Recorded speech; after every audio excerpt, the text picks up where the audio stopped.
friends, I'm Mitch. This is part 2 of Comancheria playthrough, doing the introductory scenario. And we're on page 10 of the introductory scenario. We are all set. So the last time that you saw me, we were ravaging Arkansas. We got one ravage counter, we got a bison, we did 2 raids. So we got their fat loot from the raids, which is a bison, 2 captives, and we got 2 finished and 1 ready unit set to go here. So we need to distribute the experience points, which is these 3 success markers. So this is the most confusing part of the book. So sorry if I messed this up. I've read it like 4 times. Let me see if I get it right. So the first step in distributing your experience points here is you get this, and if there's 1 here, then you give him an experience point and you bump him up 1. So why is that important? Because we're going to roll a dice later and we get action points if we score a dice somewhere in here. So if we roll a 2, we got 2 action points, which is awesome. Alright, and the next step is we get this and we put it down here for this guy over here. We're sharing the love. So we put it down there, but we don't do anything to him. He's got to wait until the very end. And then we're going to give him some XP. But for now, that just sits. So the next thing we do is we go back up here and we grab a success counter, and we're going to go over here and put it right under our operations. So we're going to put it under the under may not do. So there is our success for the second success. And now lastly, since we have 1 success remaining, we're going to move him up to 4, and then we're going to share the wealth and put him down here too. Alright, so now that the top section's clean, and we got a bunch of action points waiting for us here, if we roll a 3 or 2 or 1, that's going to be great. Now we give him his experience. So 2 successes equals 2 bumps up in the medicine. Now he's at a 4. And we're going to get his success markers and put them in the out of play box way down here. So those are out of play. Alright, so we are set and ready to go now. We have 4 and 4. And that is the planning step 3 stage. So now we roll a dice. Let's see what we get. And we rolled a 3. So what that means is we got a 3 here and we get 3 action points. Now note, if we would have rolled a 6, that would have been greater than the Paraibo. That would have been greater than the blue guy.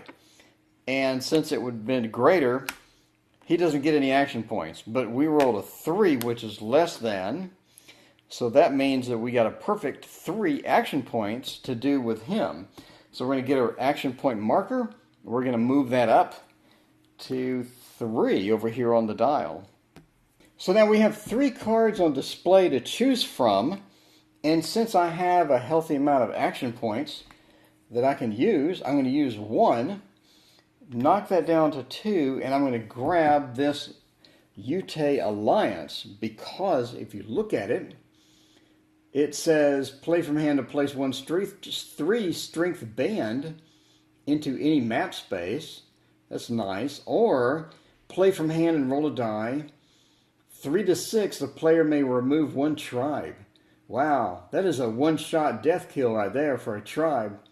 So basically, if I roll 3, 4, 5, or 6, which is pretty likely, then I can insta-kill a tribe. So we're definitely going to take this.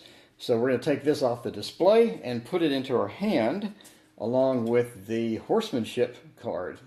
So we already had an action point, so we didn't have to deduct 1 from him. But I do want to deduct 2 action points for that. So I want to get me 2 more action points. I'm going to go 1, 2... and that will use up my 3 action points, and now I have action points aplenty over here to spend. So the next stage is we have to reduce the strength of these guys since they are in finished state, and you see now that they are 2 and finished. What we're going to have to do is make them into lower state and not finished. So we're going to reduce this unit from 2 and finished, and he goes into the out of play box, and we replace him with a 1/6, so he loses a firepower. So now the 2 and finished over here, we're going to do the same thing, and we get a 1 and 6. It says replace it with a reduced unit, and I don't see a 1/5, so I'm assuming it's 1/6. So apparently he gets an extra movement point for whatever reason. So now remember, we have 4 movement points that we could use. So we're only going to move 1 though. We're going to go from Upper Arkansas number 1 to Upper Arkansas number 2. Now that gives us strategic positioning to attack this guy and to attack this guy who's already ravaged. So this is going to be a good opportunity for us to skip a step and not have to move as much when we go attack. So now here we go. By the way, we're in planning. So we're in planning. We just did all of that. So we were on step 6. All finished bands reduce strength by 1. All finished bands reduce strength by 1. And now we did our move of our Comancheria. And now step 8, enemy executes 1 free instruction. That's not good. So we're back on the enemy track, and we're going to roll a dice, and then we rolled a 6. So a 6 means that we look here, and you'll see a 6 right there means that the south activates. So that is our history card. So the south green is activated. Now we're going to roll it again. And we got a 2, which is going to correspond with the dice 2 here. It's going to be my 2 dice there. So it's going to be green. It's going to be this row and this column, and that is a subjugate. And we flip this over to its war side. And now we execute the topmost instruction, which is a settle. So if you look at the nasty things that enemies do, a settle is place one available settlement counter belonging to the active enemy into a round map space. Any bison gets returned to the stock. So we get a round space, and we want a green because green is the one that's activated. So if you look on page 18 under settle, you'll find all the different rules, and there's a lot of them on this. So basically you'll have different tribes or different settlements. You'll see settlement on the back. And you have yellow, blue, or green, and our active enemy is green. So we are going to get the green. And a bunch of different rules. Basically, he's going to end up here next to this bison. So that is a 4, which is lower than a 5, which is part of the rule. So we put him right there. And now that his free move is over, he did a settle. And it goes to the inactive. And as per the finished procedure, we're going to haul everything up 1 until we fill the top space. And then we're going to get this, and we're going to slide it all the way around and put it on the bottom. So that settle goes there. And the war is still on top. And now the operation phase is finished, so we'll get the operations marker and we'll move it down 1. If it was on a number, like here, we would have a different procedure, but it's not on a number quite yet. So it just goes right to there. And we're heading eventually to this must-do passage of time. Now we're on Operation Cleanup Phase, Step 3. Draw and reveal 1 counter from the Success Draw Cup. Okay? So we're going to get our cup. We're going to draw a counter. And we get a success, which is good because the enemy doesn't get any points. So we'll get our success counter and goes back into the cup. So now because the enemy still has, though, 3 points to spend, we need to get an enemy over here and get them activated. So since the enemy does still have 3 points remaining, we're going to have to roll a dice and to have the enemy spend those points. So we roll a 2, and if you look on the history card, a 2 means that the north will activate. So that is the gray guys here. So let's roll another time, and we got a 6.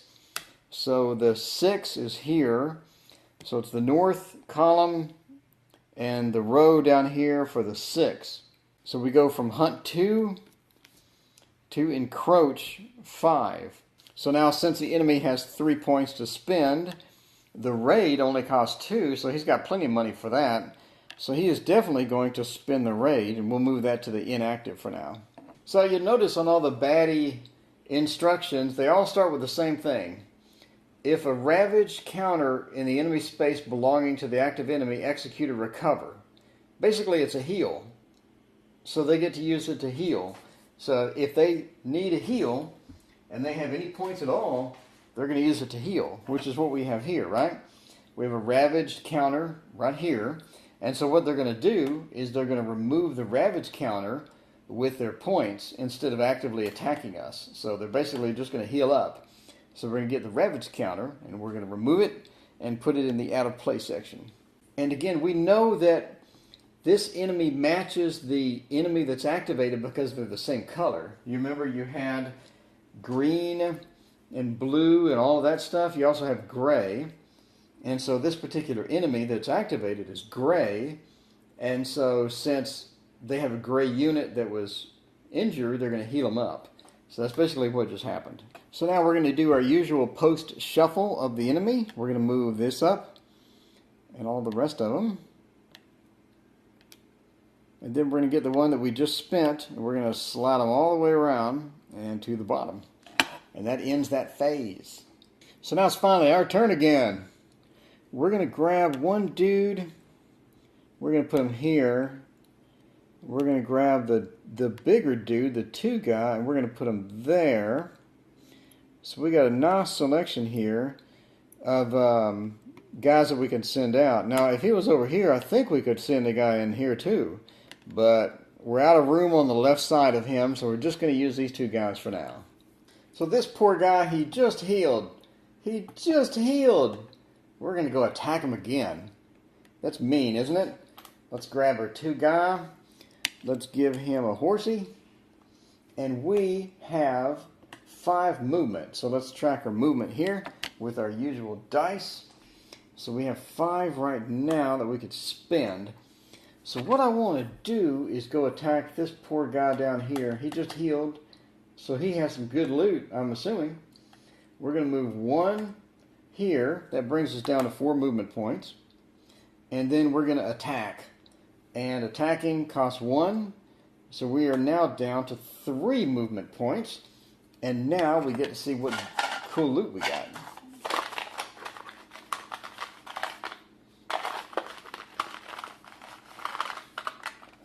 Oh, and we have 2 attack power. But we didn't bring along the leader.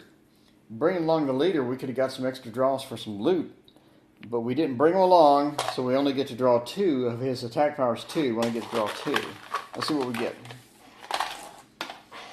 We got 2 enemy attack points and a success. So that's good. At least we got 1 success. So let's transfer our success to some loot.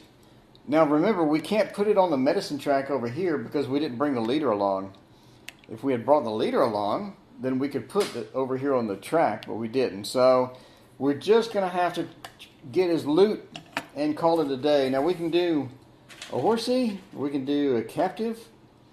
Let's see. Where's my captives at? Here we go. I'm going to do a captive. All right. So I'm going to trade that success, cash him in, and get me a captive. So we trade in the success over here, and the captives is going to go in our loot. So we're going to put the captives underneath this guy, and he has a horse and captives now. Now the 2 enemy APs are going to go on the enemy track. Available enemy APs. Oh no, now they have 2 APs. What can they buy? That war is going to cost them, or the ally is going to cost them 3. So I think we're alright. We're alright so far. So we got a captive, and we got a horsey. So far, pretty good loot. Now since we did get 1 success, at least 1 success, then we get to put a ravaged on him again. I know he just healed up, but tough luck. And we still have 3 movement points to spend. We're doing good. So I'm going to use 1 more to raid, and now I'm down to 2, which is okay because we can still have room to move home and not leave ourselves out here in the open. So let's see what we get. Maybe we'll get some more loot. Oh wow, this is terrible. 6 enemy points.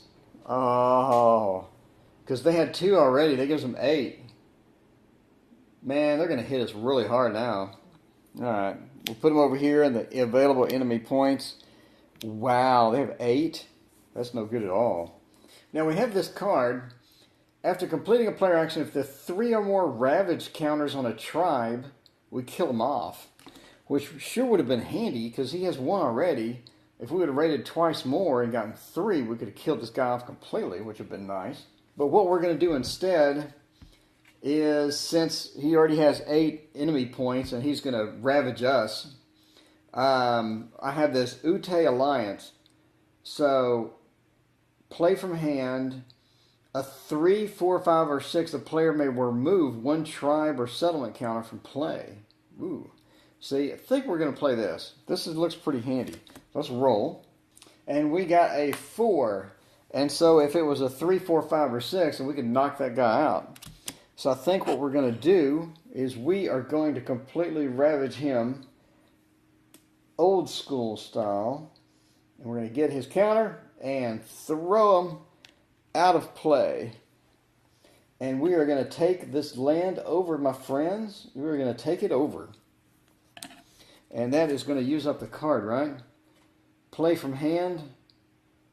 Yeah, I'm assuming that uses up this card. That sure was a great card, too.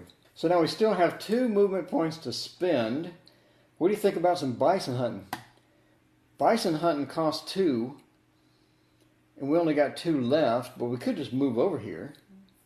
Let's go ahead and spend a point. And we got 1.